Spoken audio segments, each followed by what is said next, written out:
What's up, guys? It's Spirit Wave here. Today we got round one of locals. It's gonna be Blue Bleach versus Blue Bleach. Yep.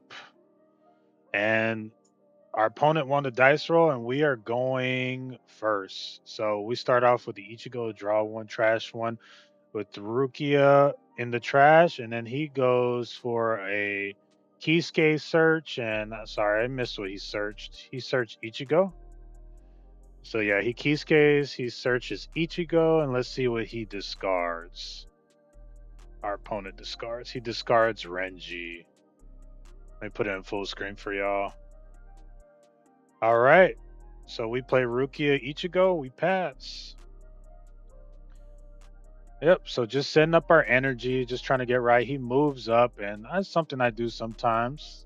I also sometimes trash his Zangetsu, but my buddy Jose also told me to, save those Zangetsu so I can draw three off of my Ichigo raid, which, I took his advice. So I don't really use those Zangetsus to draw two unless my hand is kind of bricked, and I'm guessing that's what his hand is like at the moment, possibly. But we'll see. We tap two for Renji, and we're gonna discard one to restand an action point with Renji. So we discard Orihime because we most likely have another action two in hand, which we did. And Rukia gets to draw one just because there's an action one in the front line. And I believe right here I left one Dawn up or one action point up.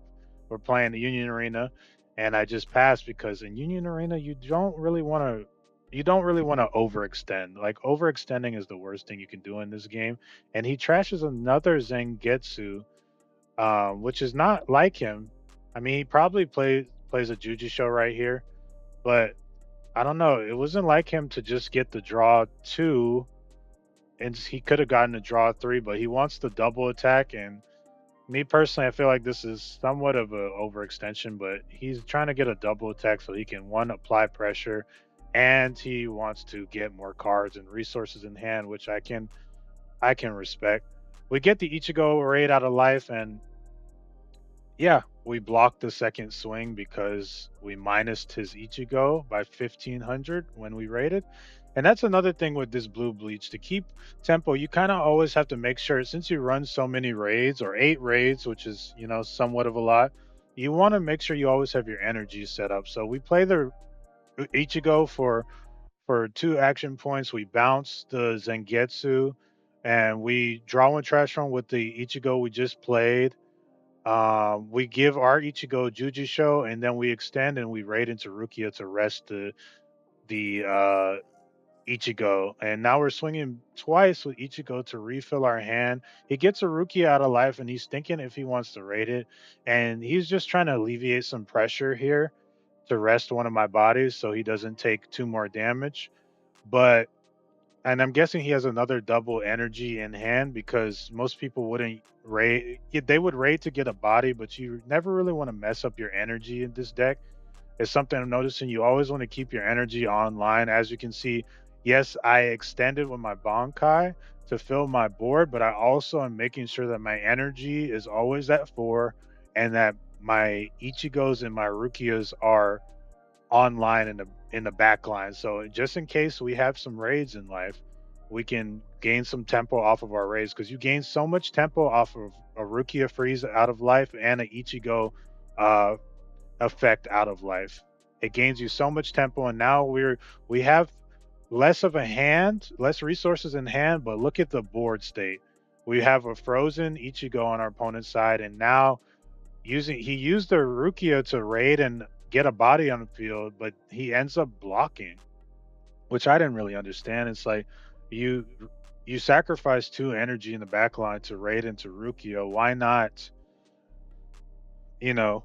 keep the body? But he raids into Ichigo, and let's see what he's gonna minus two bodies by 1500, and he's sitting at three energy, but we're guessing a Bankai is coming, you know, because that's kind of how this game is.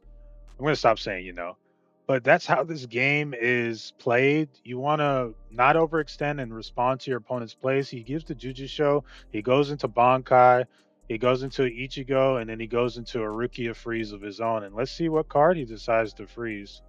He decides to freeze our Rukia, which is interesting. But we get another raid out of life, and we decide to minus his Rukia and his Ichigo to alleviate some of the pressure.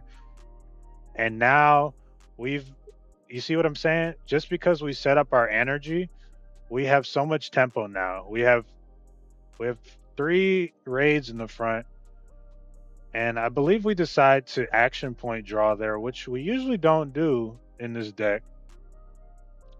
But we now we Ichigo effect. We discard Zangetsu to give him 1 attacking, draw 1, and we draw a card from that.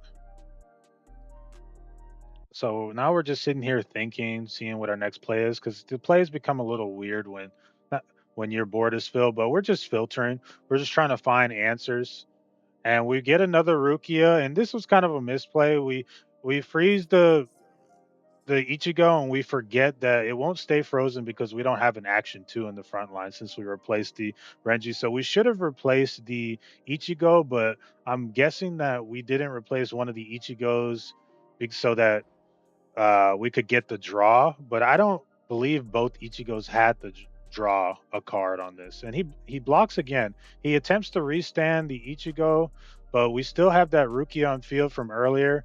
And yeah, so that Renji that Ichigo is gonna stay rested until he kills the Rukia to farthest to the right. The Rukia to the left we just played, so that Ichigo gets the restand. And as you can see, I'm a man of my word. We did our plays, but we are still sitting at 4 energy just in case we get any more raids out of life. And not only that, we are keeping the Ichigo in the back line that is unblockable just for late game, and he's our opponent is doing the same. He decides no Orihime effect, but he goes Ichigo effect to bounce to discard Zengetsu, and when attacking, draw a card.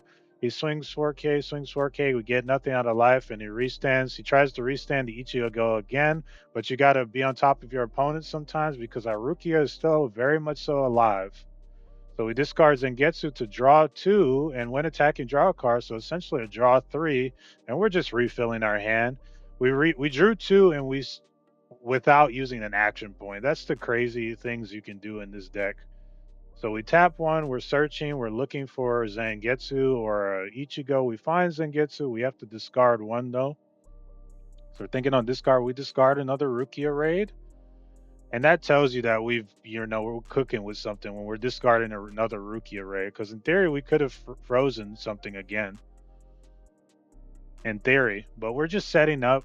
We're filtering. We're setting up 2 unblockable Ichigos in the back line, unblockable by 4K or more.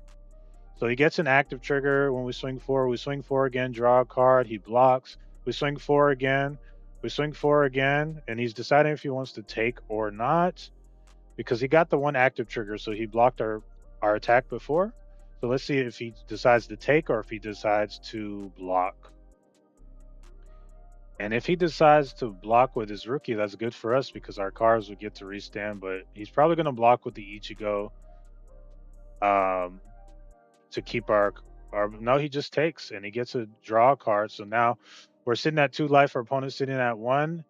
He has a full energy. He has an Ichigo in the back line that cannot be blocked by 4K or more, and we have all 4Ks in the front line. So essentially, all he would need is to move that Ichigo up and use a Getsuga Jujisho to give a double attack, and we would essentially be dependent on our life, or we would just lose. But I'm pretty sure this game he's already used like 2 or 3 Jujishos already to give his Ichigo's double attack, and we've just been able to get that those raids out of life to help alleviate pressure. And our opponent's thinking he has the 3 bodies. He finally lets the Ichigo that's been frozen the entire game. He finally lets it go, and he's deciding what he wants to play. In the front line is probably a bounce Ichigo because I believe he's tapped 2. Yep. So he's thinking on what to bounce. He bounces our Rukia, which is a solid play, and he's probably going to raid into another Ichigo, maybe give it double attack so he can essentially have 5 swings this turn. That would be a really good play. Oh, I think he drew and discarded one with the Ichigo he just played, and yep, he raids into Ichigo. He discards a card to make that Ichigo unblockable at 4K or more. So we really have to think here. We're essentially gonna have to give up our whole board if so. We block, we block, and we're thinking here. We're like, if we take this, we gonna lose. So we decide to block out. We bounce the Ichigo back, and then we move the two unblockable Ichigos by 4K or more up. We give one double attack. We give one unblockable by 4K or more. We play Orihime to go to bounce the Ichigo and bounce the his name is Zangetsu back to our hand to draw two. And we're just filtering, going through our deck, trying to find another raid, just to find another Ichigo, our last draw. And essentially, yep, we had one, two, three, four swings there. Two of them unblockable, or three of them unblockable, and another swing. So that is GG's in the mirror, and that was only round one. And as you can see, when this deck pops off, it has a lot of potential. When you see Juju Show and you see your Zangetsus for your draws, you are filtering through your whole deck just looking for answers depending on the game state. And yeah, I've been having trouble, as I stated in the last video, really figuring this deck out because it plays more like a Yu-Gi-Oh deck than a UA deck.